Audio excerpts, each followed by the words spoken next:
Magandang araw mga tol. Napansin ko lang itong si kuyang bus driver sa ginawa niya. Noong napansin niya na ako ay mag-overtake, ay nag-left signal siya para bigyan ako ng babala.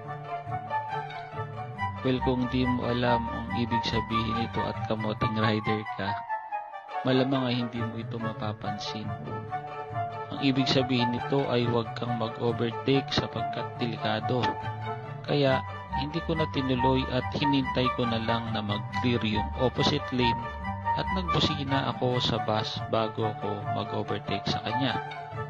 Safety reminder mga kamotorista, maging alerto sa ating paligid habang nagmamaneho para iwas disgrasya.